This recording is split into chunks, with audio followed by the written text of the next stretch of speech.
This is Dyslexic Design Thinking. For the past 25 years, Gil Gershoni has been the head of his own branding agency, Gershoni Creative. And one of the things he's passionate about rebranding is his dyslexia. In this series, Gil sits down with members of the dyslexic community for eye-opening conversations about the intersection of dyslexia and creativity, and what dyslexia can teach us about ourselves and the world around us.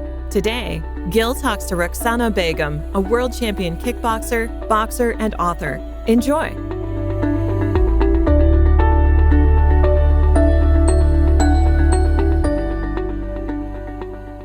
Welcome, Roxana.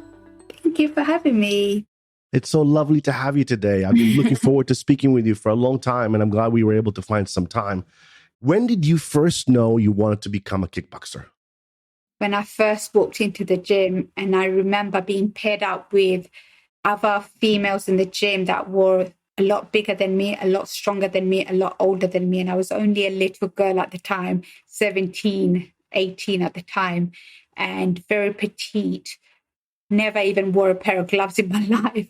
And I remember holding my own, and it was my sheer willpower that got me through each and every round. And I outskilled them because I had natural ability like speed, the focus, not willing to give up. Those were things, that mental toughness that I had, I was able to display. And my coach noticed that. And he knew I had something special from that day. And I remember him coming over to me and said, I don't worry about you. There's a lot of people, you either have it or you don't. You can teach someone to fight, but can they fight? So him saying that to me spoke volumes to me, that he had a lot of students in that gym and a lot of people just knew the technical side, but didn't have that heart and that desire to really push through the pain barrier and come out on the other side. But I did.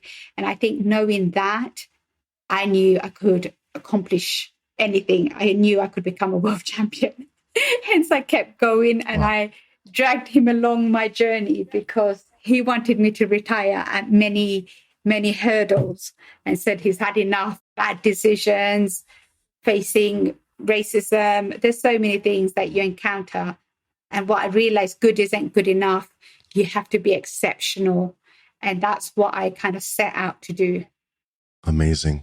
And being a dyslexic, I know that Muhammad Ali was also dyslexic. Did you know that when you were inspired? I didn't. No, absolutely not. I never thought Muhammad Ali was dyslexic. But I can imagine why, because it helps you visualize so much more. I think this is what gave me an edge in the ring. Amazing. I can tell you definitely see when you watch him fight, I'm watching you fight. It's like you're in the zone. There is a different process, different timing, and just being, seeing your opponent and seeing the ring in a different way. Do you relate to that? Absolutely. I think what's so interesting is that growing up, I always felt that I was dumb and I wasn't as conventionally smart as my siblings. And my parents always felt the same. They were never rude towards me, but they always felt that I wasn't as smart as my older brother or my younger sister. And I was much more creative. I loved art. I loved physical exercise. But what I realized later on is that I was always thinking outside the box, and I was able to attain a degree in architecture. I was able to do so much more because I had a very creative mind. And that's what I was able to apply and tap into in my sport. How does your dyslexia influence the way you train and prepare for a match? At first, I used to try and follow the convention, try and use a template that every other athlete uses. The more I got to know myself, I understood I have my special skills that I need to be able to really tap into, and which was me visualizing technique and strategies, and then being able to apply that under pressure. And that's something I've seen other athletes drill, and they'll do certain things where it's a lot of fitness based. Whereas for me, I found my superpower was visualization. I wouldn't even have to rehearse certain skills, but I was able to apply it because I've rehearsed it so many times in my mind. It comes naturally to me when I'm in the ring. I can very much relate to the visualization. So many of us as dyslexic can actually fully see it. And then by the time we have to apply whatever it is we're doing, we already feel like we experienced it already. Yes? Absolutely. Do you see any parallels between the challenges of living with dyslexia and the challenges of facing an opponent? Really good question. I think initially, yes, because when you step into the ring, there's so many fear, there's so many emotions that you have to overcome. But your true strength lies within you and the conviction and knowing yourself and your strengths and being able to really bring that uniqueness that you have out in the open. And quite often we don't know ourselves and we try and be like everyone else. We try and match everyone else's skills, but we don't need to. We need to know what we're good at and then really deliver that at the highest level, reach our true potential. And I think we're quite often consumed by certain emotions that we give too much power to, whereas really it's okay to be fearful. You need to lean into whatever emotions you have and let it pass and let it really give you that fire that you need. It's interesting you're talking about emotion because I know a lot of dyslexic myself as well, grew up with a lot of pain because of the dyslexia, some shame. Yes. As you said a minute ago, I was labeled stupid and unable. And no matter how much I tried to be average, I couldn't. How do you deal with that pain? What's some of the techniques that helps you push through that pain? I guess now I don't try and compare myself to anyone else. Whereas when I was at university, I was always feeling like I wasn't good enough because I can't match the linear way of thinking. There was no way I could do that. But what I realized was what separated me from my peers was my creativity, because I could still do the assignment, but in my own way. And in fact, that scored much more highly because it's not a conventional way of thinking. And I think that's when I realized, wait a minute, I'm still doing the same work, but in a very different method that I was using. And it was the same in design. My brain would think so fast. When I was given an assignment, I would skip the basic steps and get to the end result very quickly. And I think that's what dyslexic people are very good at doing. We don't always follow the minimal procedures. We try and see the bigger picture very quickly. And it's just about understanding, really. And I love being dyslexic now because I feel that I have a uniqueness that I can present to the world. And we all have uniqueness, but it's been really able to shine that. Yeah, I can totally understand that. I also transformed very similar to yours from the shame and the pain to get to a place where actually I'm so proud about it right now, being dyslexic.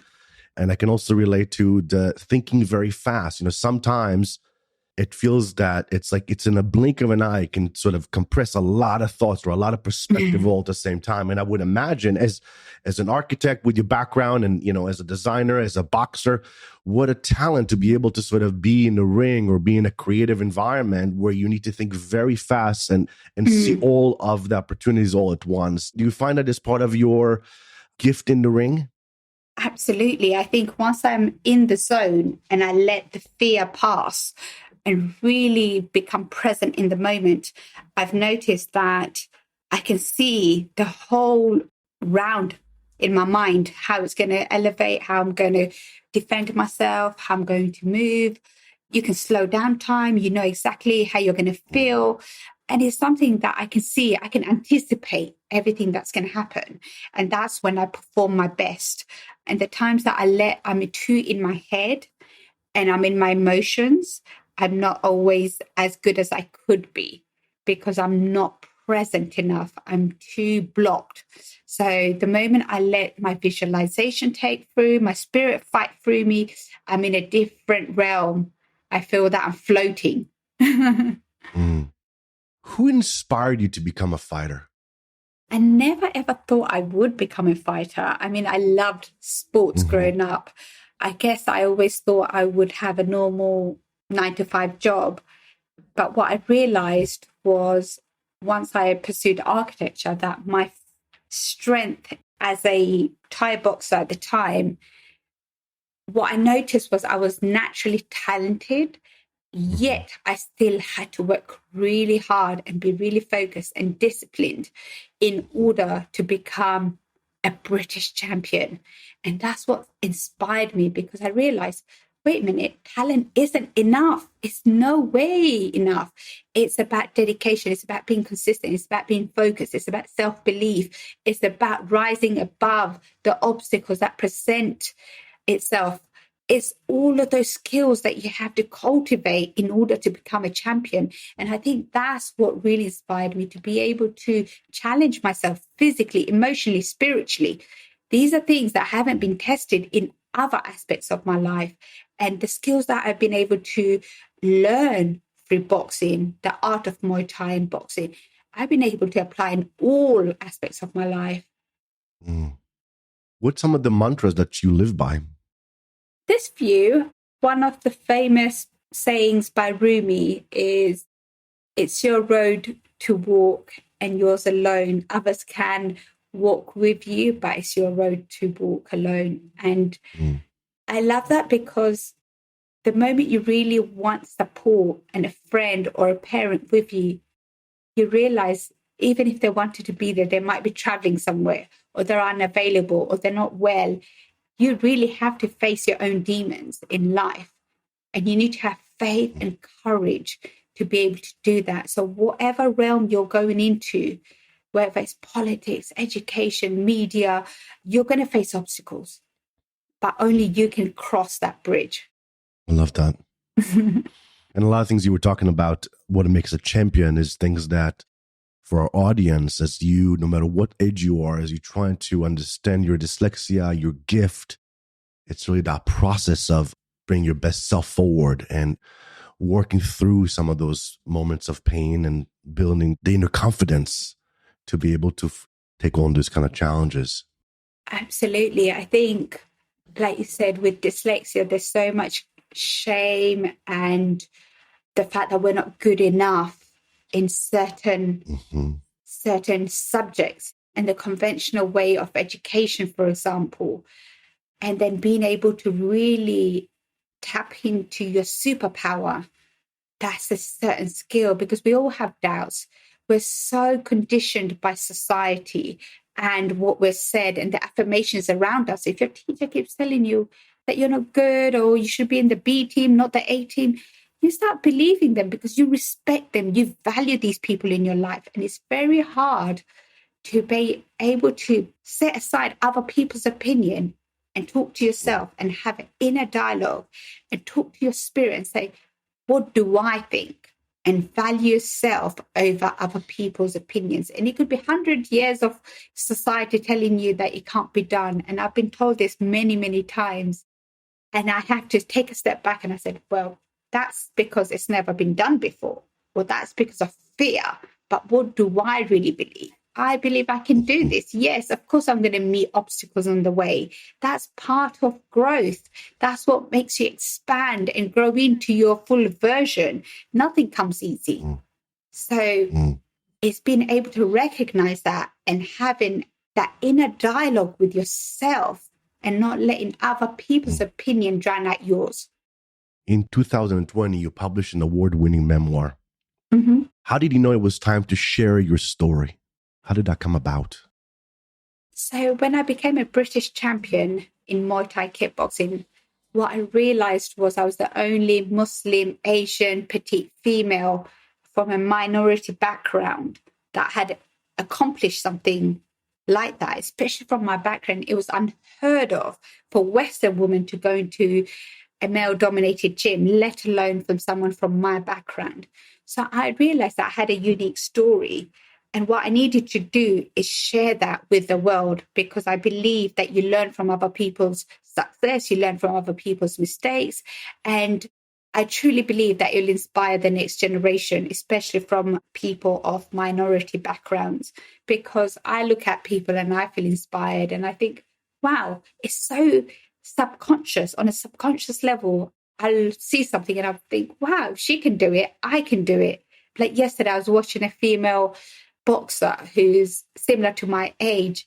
And it's interesting because constantly I'm told I'm too old. And especially being in a male-dominated industry, I'm told, oh, you know, as a female, you may need to retire. But when I saw this female, similar age to me, just go out and win 3 world titles, I thought, you know what? That inspired me, because nothing is off limits if you truly believe. Your body, your mind commands, your body will follow any instructions that you give it. What was the most difficult part of the writing process for you as you were writing the book? So the most difficult part was actually not difficult, but it was emotional for me. Because it was like a therapist session where I had to revisit the hard times that I've been through, the challenging times, the setbacks, the amazing times, the memories that I shared with my grandparents growing up in a small apartment in the heart of London. So those were really emotional moments, and I had to really conquer those emotions and really put my truth and essence into the book. And I think I cried so much whilst writing the book, but I believed in telling my truth because I know other people would be able to relate to that. And I believe it's a story of obstacles that we all face regarding bullying, being able to become your own best friend, doubts, fears, coming from a traditional background, trying to overcome the normal society that we're, the community that we're brought up in. And those were all challenges that I faced.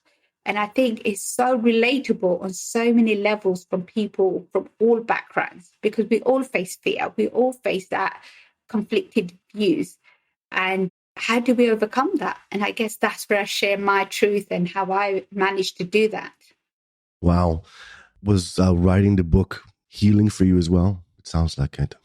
Absolutely. I think it was a really beautiful thing for me to be able to share my story. And I never once thought it would become the sports book of the year or to be shortlisted for the book of the 21st century alongside Muhammad Ali. That was a remarkable thing. But I think because threw my whole essence into the book, people connected with it in so many levels. And that's what makes you the best version of yourself. That's what makes you a champion in your field, is being able to highlight your darkness and the light that you have within you, to recognize both, because we all have the dark, the shadow side, as well as the light side, but don't hide it. Bring it out to the open. And that's how you conquer it. That makes a lot of sense. I know that sometimes when I have these kind of feelings, if I run away from them, they tend to chase me. Absolutely. But if I face them, right? And that's probably, and you face them, all of a sudden you are able to sit with it. And maybe in the beginning it's a bit harder, but you get to know them and they become more of part of you, like you said, become your friend, and you can understand your whole self. And I know that it's not the easiest thing to do, but it seems like you've done it again and again. I understand the book is now being made into a series. Tell us a little bit about that, and how's that going? So currently I've just signed a film deal. So we are discussing the option to become a feature film, and really excited. I want to see how this book can transpire into a real life film. And, I'm really excited to be able to share my story with the world, because I think it would help so many women and so many young people to really face different challenges that I faced in my life, such as ME, depression, panic attacks, mental health. Those are all things that most of us go through at some stage of our life. And, being the best version of yourself doesn't mean that you eliminate these emotions or challenges that you face. It's about conquering them and coming out on the other side. And like you mentioned, it's about knowing yourself and sitting with your emotions. I think the moment you bring self-awareness to it, those kind of emotions dissipate anyway. They don't have any power over you, but you have to recognize it and then let it just kind of diffuse. Yeah, I love the way you just described that. It's not an intuitive thing to do, because you don't want to feel the shame. You don't want to feel the pain. You don't want to feel whatever it is you're going through. So your first reaction is, how do I avoid it? Yes. But by avoiding it, you are moving away from it. And by moving away from it, you give it more charge. By giving more charge, you solidify the relationship that there is a discord within you, or, the way you feel about yourself. So it makes all the sense in the world of moving toward it. As you just said, embracing that part of you takes the charge and dissipates it. And how old were you when you were diagnosed with dyslexia? So I was 17 at the time. So I went through secondary school not knowing I was dyslexic. And I remember every time I went to do maths, my tutor would try and put me in the lower division. And I really didn't want to be because I would get the answers correct. However, I couldn't always show my process of thinking, and especially with algebra. So they would naturally think I copied someone else. But the way my brain functioned, like I said, it works really fast. I can already jump to 3 steps ahead of everyone else. But it was crucial, I guess, for the examiners to see how you arrived at that conclusion. So those were the challenges that I faced in school. And I just thought maybe I'm not smart. But later on, when I was in secondary school, I took up art for my A levels. And then my art teacher, she said, Ruqsana, I think you're dyslexic. You should get tested. So the sixth form college that I was at, they provided a tutor to come in and a diagnosis to take place, whether I was dyslexic or not. And after that, they diagnosed me. And thankfully, obviously, it was a shock at first because I didn't really know what dyslexia was. I just felt really ashamed. And I thought, oh, my parents were right. I'm not that smart. I've got a disability here. But then I realized when I went to university, I was keeping up with everyone. And in fact, just that 10, 15 minutes extra that was given to read really was helpful, even though I never used it. Just knowing that I had those 10 minutes extra to revisit and understand certain questions, because I don't read as fast. I need a little bit more time to read. It really made a difference for me. Yeah, it's amazing how just a little bit of, in that case, time to read or a little bit of assistance around what we are doing, what we can do so well. You know, reading and writing is a little challenging for some of us. It can make all the difference in the world. What was your childhood like before you were diagnosed? I would always say I was a free spirit, but I was always confined into a box. And I didn't like that because I never really fully came into my own. So I was trying to be one thing or another. At home, I was trying to be this traditional daughter for my parents, trying to live up to all their values and expectations. At school, I wasn't as smart as some of my friends because I wasn't going through the same process as them. So there were so many expectations to conform to different societies. When I was with my family, I had to be a certain way. When I was at school, I had to be a certain way. When I was by myself, I was a little bit lonely. But I think the moment I finished university, I slowly started discovering who I am and what my strengths are. And that's when I really thrived in life. Where did encouragement come from during these times? So what's quite interesting is that I actually had an arranged marriage straight after my university. So I finished my degree in architecture, started working, and my parents felt that I needed to get married because it was, I came from a very traditional upbringing. And being a dutiful daughter myself, I thought, okay, this is, the right thing to do. And I did want a little bit more time to work and really figure out who I am. But my family had certain expectations. So I went ahead with it because I didn't know any better at the time. And that's when I had a bit of a culture shock. Even though I came from a traditional family, going into someone else's family I broke down. I had panic attacks. I was suffering from depression. There was nothing that was bad, but I think I suppressed myself and repressed my emotions to a point where I started suffering from panic attacks and I got overwhelmed. And there was no one to talk to. No one understood what I was going through. Thankfully, my GP happened to be Indian, and she said to me, can you pick yourself back up? This is the worst form of panic attacks I've ever seen. And then I think she took my parents aside, held their hand and said, look, you're going to lose your daughter if you don't bring her home and give her some breathing space. And I think, thankfully, my father was quite open-minded. He wasn't thinking about the shame in the community or the traditional expectations that our community had upon us, especially being a divorcee. They didn't want that. They felt that that was a very shameful thing to have my father actually took me home, and I was bedridden for around 6 months, where I was having severe panic attacks. Every 10, 15 minutes, I would have a panic attack. And I felt that my body was exhausted, and I was on antidepressants.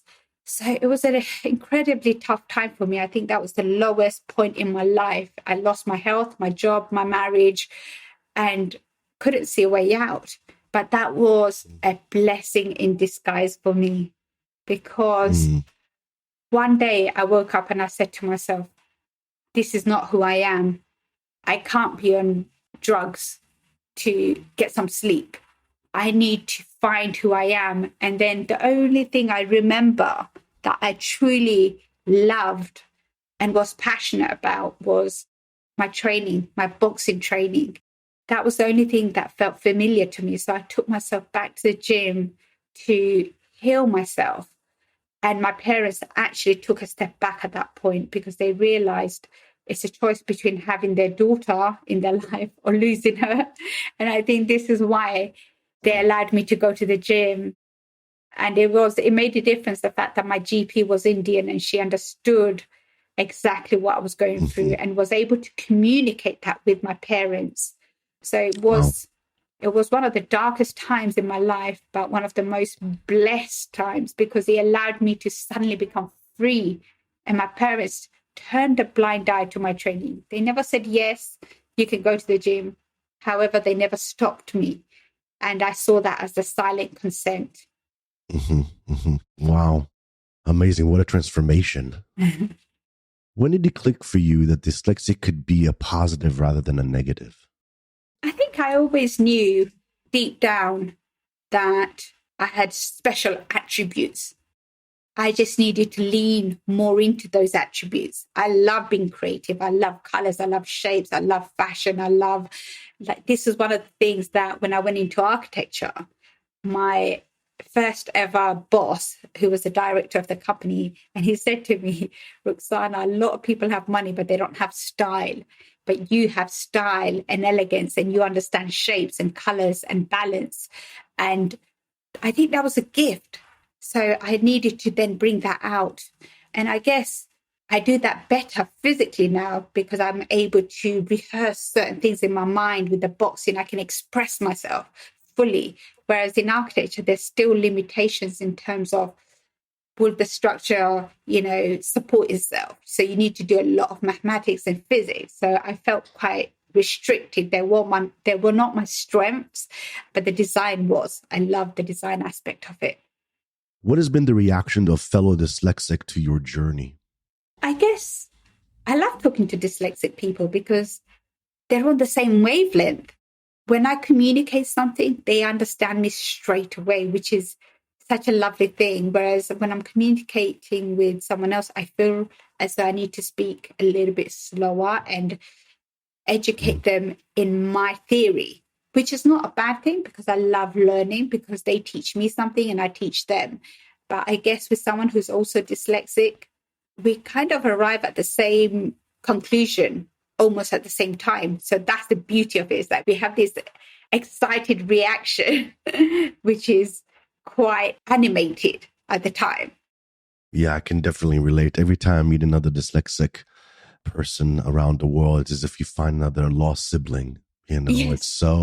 It's a different wavelength, and we can understand it. And folks out there often think that dyslexia is a learning disability. Really, everything we do is through the lens of dyslexia, because we're dyslexia through and through. So as you said earlier, I think that we all have that superpower and that hyper ability. And when we get together, yes, we're able to sort of think and move and jump around in the way, yes, the way we do. And I also relate to the fact that, like doing it with others that maybe are not dyslexic or different minds, it's nicer to slow down so you can bring everybody along and you can learn from them and you can arrive at whatever destination together.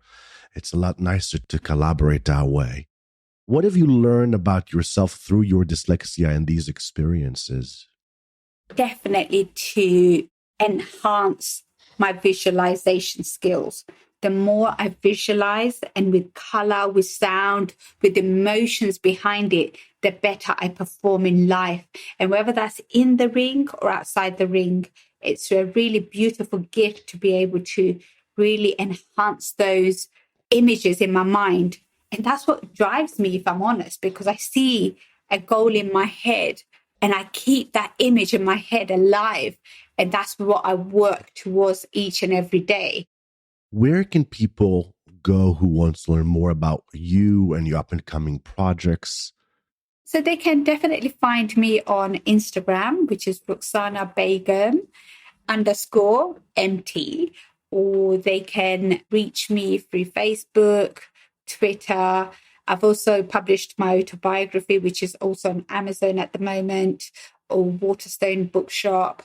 So they can reach out to me in any of those social medias, and I'll be delighted to hear from them. And if there's anything I can support and talk to them about, I would be happy to do so. It's always nice to hear from an objective view and have an open discussion. Thank you, Roxana, for joining us today. For those of you who are interested in learning more about Roxana, you can follow her on Instagram, check out her YouTube channel, In the Ring with Roxana, and buy her book, Born Fighter, on Amazon. I am Gil Gershoni, and you've been listening to Dyslexic Design Thinking. If you enjoyed our conversation today, be sure to subscribe to this series wherever you get your podcasts, and follow along on Instagram at Dyslexic Design Thinking. You can also drop us a line at dyslexia@gershoni.com to receive our monthly newsletter and learn about our upcoming programming. Dyslexic Design Thinking is produced by Gershoni Creative. Until next time, be well.